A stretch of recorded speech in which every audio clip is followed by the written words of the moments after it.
Assalamu alaikum. Peace and greetings to all of our viewers and participants today. I'm Nicole Mutanani, Western New York Muslims Managing Editor. And I'm Fatma Lodi, Executive Director of Western New York Muslims.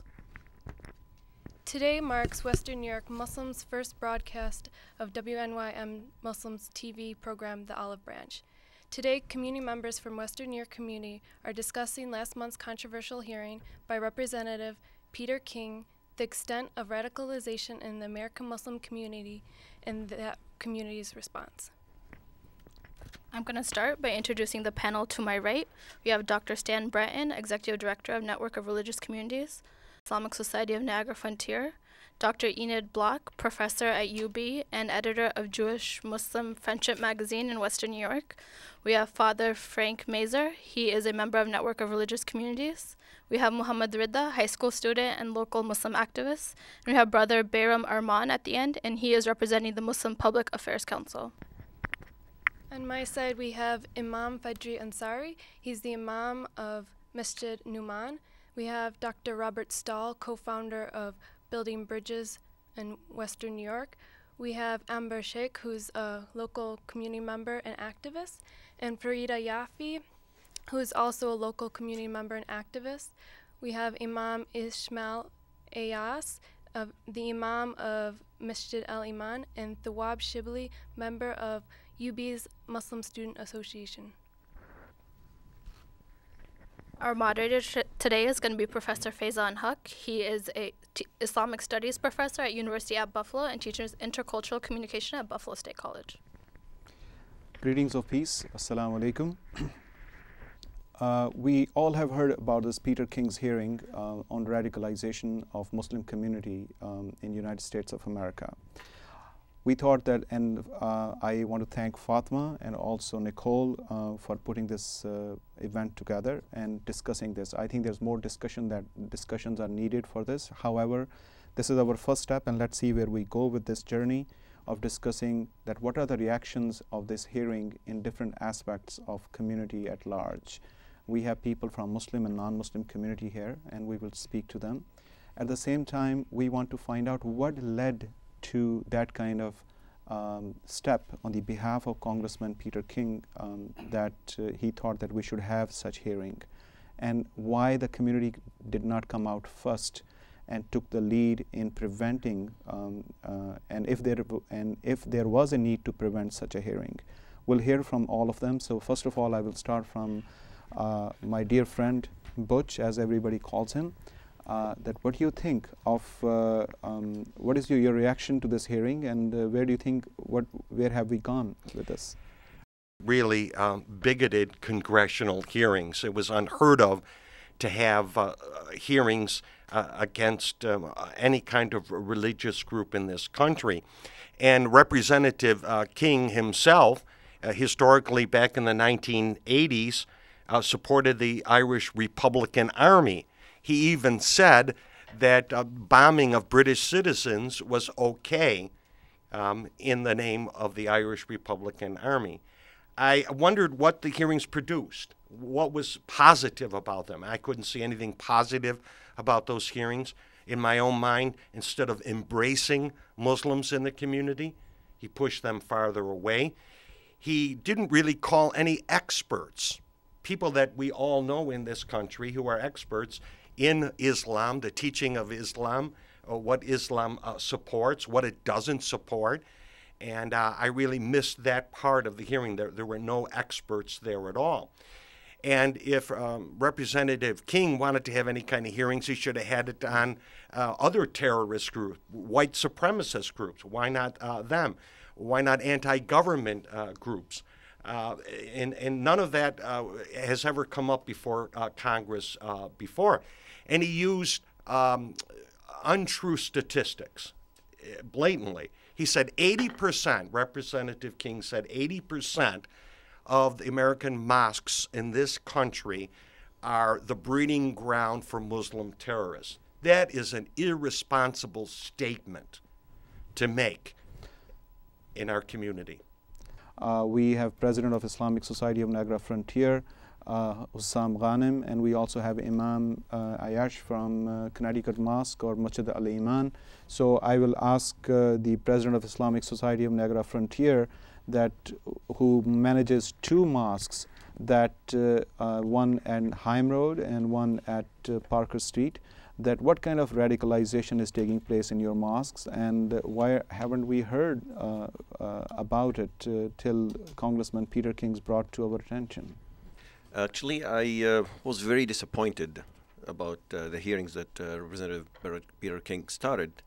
Not only that the data that he presented are not substantiated or have no evidence or scientific backgrounding on their research, and how much, I'm not sure how they got that number.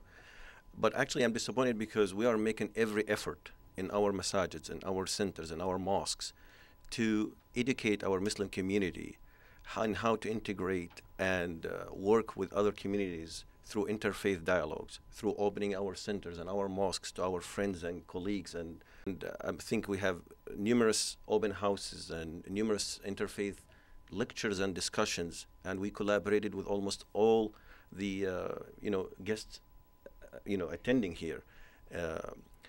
And they have came to our mosques and visited and asked questions, and we replied. And if anybody had any issue, that could have raised at that time, and we could have answered that.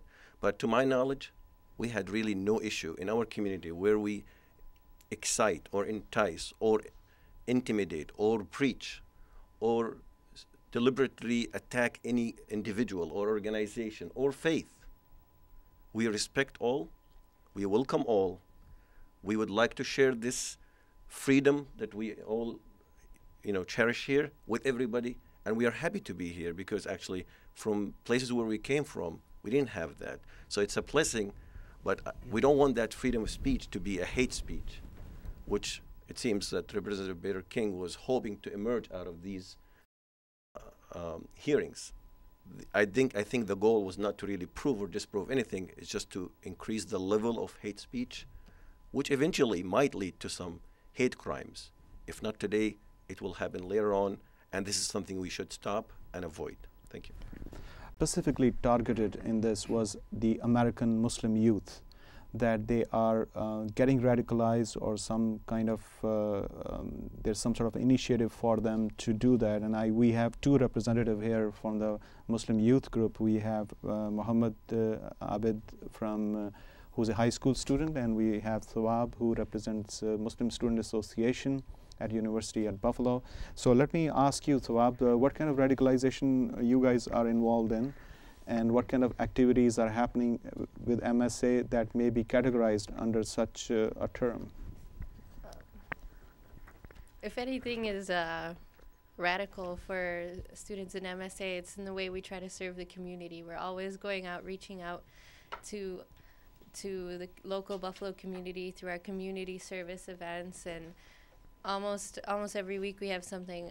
I know the problem I had with these hearings is that it really offered no solution, and especially for youth. I think with youth across all religious faiths and cultures and backgrounds, they are all struggling with the feeling of trying to belong. And I think growing up in Buffalo, I always felt like I belonged. I always had a good time. I had plenty of friends and plenty of things to do. But later on, as I entered college and Islamophobia increased, and I started hearing hate speech directed at me and other Muslim students on campus, we began to feel alienated. But then at the same time, we still had our MSA that was running. We could turn to our masjids and other community programs and especially interfaith work that MSA gets involved in. I think that helps in making youth feel involved. And so, I mean, I don't think radical, so long as youth, feel involved and they are civically involved in the community, then there is no chance of radicalization. It's when youth of any culture, any religion, as soon as he or she feels alienated, then you risk them feeling, you risk radicalization. And I think I think that's an issue that needs to be addressed across all boards, across all cultures, is youth feeling alienated with all these like older people discussing things, and they neglect the youth, and they don't offer any solutions for us. So now, since we have heard about youth, one of the youth who was who were actually accused of radicalization some time ago were the African American youth. We know the African Americans have gone through a struggle of acquiring their civil rights in this country, and the Islamic experience of African Americans are very unique, and we can all learn a lot from them regarding the experience of Nation of Islam, and later on the Waruddin Muhammad's movement that has actually brought Islam into mainstream of African Americans. And we have a great leader among us from our community, Imam Fajri Ansari of Masjid al-Nu'man. And let me ask you, Imam Fajri, how do you think that that your experience as a leader, as a community activist, and as a professional can be helpful for us as a community to learn from, and also that how the African American experience can lead us to deal with these situations that keep coming in Muslims' way in America? Well, thanks for the compliment. I don't know about great leader, but I'll try to do my best. I think it's important that we don't repeat the same mistakes that's been made throughout history, and allowing ethnic groups or individual or religion in this case to be oppressed and discriminated against and alienated. First of all, labels and titles have been used in an inappropriate way. As you mentioned, African Americans and our history here in this country of oppression, and if you think about the KKK and white supremacist groups that was attacking our people in the past, they were never referred to as Christian extremists. So I think it's important for us to correct a lot of these misnomers and labels. Muslim means one who surrenders his or her will to the will of God. And if that's the title, then all people who surrender their will to do the will of God should have been invited to those hearings. We shouldn't have been alienated by ourselves. Islam means it's a journey to peace, surrender, and that's the appropriate title. I'm not even comfortable personally with the term Islamophobia, because phobia is a fear.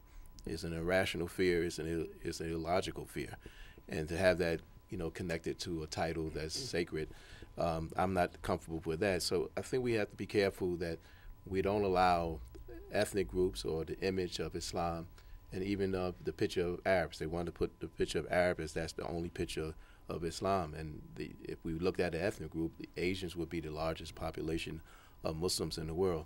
So we must continue to educate. Fear is no more than the absence of knowledge. If you study the history of this country, our country that we belong in, there was not only African Americans, Irish, other ethnic groups. Many of them suffered discrimination because of ignorance. It's important for the community to know that we abide by laws. Our scripture bounds us to laws, and killing innocent people is against our faith. Discrimination is against our faith. We want for our brothers and sisters what we want for ourselves. We're all a part of the human family. So that is the law proper. So when people are misguided and perform crimes or acts that's against civil rights and civil laws, that doesn't represent Islam no more than the KKK represent Christianity. Okay. Thank you, Imam Fajri. And now, since we spoke about labels, and there are a lot of labels flying around, and I know one person who is in the center of all this exchange of emails and labels, and that is my dear friend Stan, who has many experiences of resolving conflicts, or at least being the voice of reason. So Stan, what do you think these labels they do to us, and how can we counter it? Is there a way, or that every time a new set of people come to this land of ours, they have to go through this initiation process in which we put them through this humiliation? Well, I think a lot of it goes back to the fact of fear. I was struck at the hearing. One of the persons that didn't get a lot of publicity was the representative from New Jersey who said extreme in many times is really in the eye of the beholder. And if you look at when this kind of a fear develops, there's often been economic crisis going on in the country. There have been other kinds of fears. You look back at the McCarthy hearings when they were on. The media, if you go back and start to look at that, there were all these stories in movies and so forth about alien invaders. And I noticed some of them are making their way back. Media, again, look at the prevalence now of the video games, extreme violence. But we're looking at people are experiencing hard economic times, and these are the times that people begin to label others. They begin to fear their neighbors. They begin to strike out, not knowing what to do with their own fear, and certainly a lot of what goes on in the country now doesn't have a lot of sympathy for people who are undergoing hard economic times. So, the word is sometimes scapegoat, but I think that often happens with labels. The other thing that I think occurs as well, and I talk about this in interfaith relationships, we tend to know about our own religious tradition, and we're aware of, you can say, the warts and the quarrels and the differences that exist there. But then we look at another tradition and we say, everybody's the same. So that obviously if there's one person that acts out from that tradition, that must be the way everybody is. But then you talk about, for example, they come into the Christian tradition. Timothy McVeigh kills several hundred people in bombing a public building. But the people, at least in Christianity, are aware of the wide variety. So, so they can say, well, that's a certain sect or that's a certain group. It's not everybody.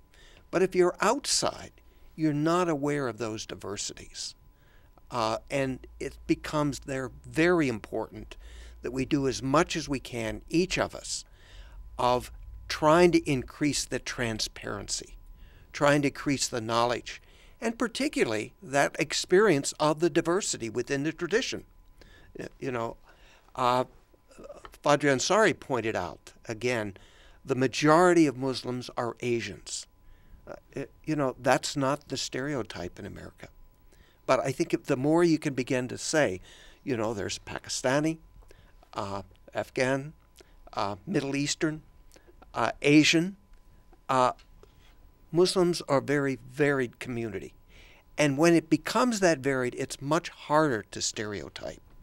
Right. So the two things I say is really trying to understand the diversity of the community that's different than your own, but also at the same time trying to show compassion and support for those who are experiencing hard economic times. Okay.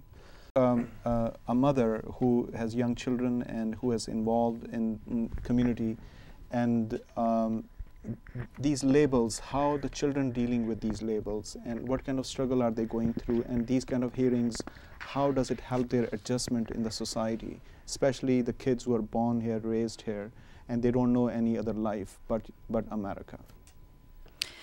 My kids are born here in the States. Luckily, they're very involved with the community and with their fellow students of different faiths. And luckily, they have never faced discrimination until recently, what they're hearing in the news about Peter King's hearings. And, I've gone over it with them, and they've talked about it with the social studies teachers. And they're pretty well, informed, and they're very sad about what's going on. They feel like, what is going on here? I mean, all these several years after 9/11, this is happening now. Suddenly, an increase of Islamophobia, and you gotta, wonder about the timing as well. Why now? Is it because due to election coming up next year? But anyway, so back to my kids. They're getting worried. They're feeling like maybe they're not they don't feel like they're part of this diverse country anymore, you know? By calling it Islamic radicalization instead of just a radicalization hearing, it's just basically putting Islam on trial, you know? And we have radicals of all faiths, you know, we have extremists on faiths, and this spreading of fear and hatred is basically dividing our country. I mean, kids are asking my kids, what's going on? Is that what Muslims believe in? You know, and they have to be well informed, and thank God that they are, and that they can answer them, you know, with the information they've received, and with the Quran that they've been reading, and the translation, and how verses in the Quran has been taken out of context, you know, and you know how horrible this is for these poor kids, and how it's going to affect them, and how, you know, there's going to be discrimination against them. In this country since 9/11, we had 800, according to the Department of Justice, there's been 800 cases of discrimination against Muslims ever since 9/11, ever since these propagandists have been spreading about, you know, misinformation and spreading fear and hatred to about us, you know, and it's really sad what's happening. And luckily, you know, these kids have friends who are totally on their side, and they haven't faced any discrimination, but they're well informed, and you know, that's all I have to say about it. Thank you. Thank you. Let me ask the representative of young generation, Muhammad. You went to high school here, and you are also involved with the Muslim youth group. How are you dealing with it? How's your group dealing with it? What do you think is the best way for the youth to handle such situations? Personally, like me and my friends and everything, we haven't gone through, or we haven't been discriminated against that much. But the best thing really is like to integrate with the people around you at school, because what we see is most of the youth that we see around the school and everything, they don't have that problem. They don't really discriminate that much. Many like adults believe that the kids might be discriminating against each other. There are a certain few, but in the end, most of the kids and the other children, the other teenagers, even like young adults, we see eye to eye. We see the same level. We play together. We eat together. We work together. We do everything together. So I think, in all honesty, it's more of a upside down pyramid kind of effect, that it comes from the adults going to the youth. And as we know, people learn from their parents, and people learn from where they come from and inside the house. And if the adults are acting in a way that can influence their children negatively, the children will grow up and be that way. And with the youth, since we're all together, we relate, we talk to each other, we have the same understandings. I really haven't had that many discriminatory events or anything in my life. But once in a while, there are people that come up to you and say ignorant things. And it's not that they know what they're talking about. It's a lack of education that makes them say these things. Also, yeah, that's technically it. I mean, we get together. We don't have that many problems. It's a kind of a situation with identity, and regarding identity, one of the identity that there has struggled in United States of America is the Jewish identity. And I will be asking Dr. Robert Stahl about this, that the Jewish community has gone through struggle of adjustment in this community and the society. They have seen very tough time throughout the history. How do you think that we as a community can learn from Jewish experience of America? Thank you for inviting me to participate in this important town meeting. The Jewish experience, I represent a group of Jewish physicians in town called the Maimonides Medical Society of Western New York, and that was actually formed in the early 1900s when Jewish physicians could not get admitting privileges to local hospitals. That would be unheard of now.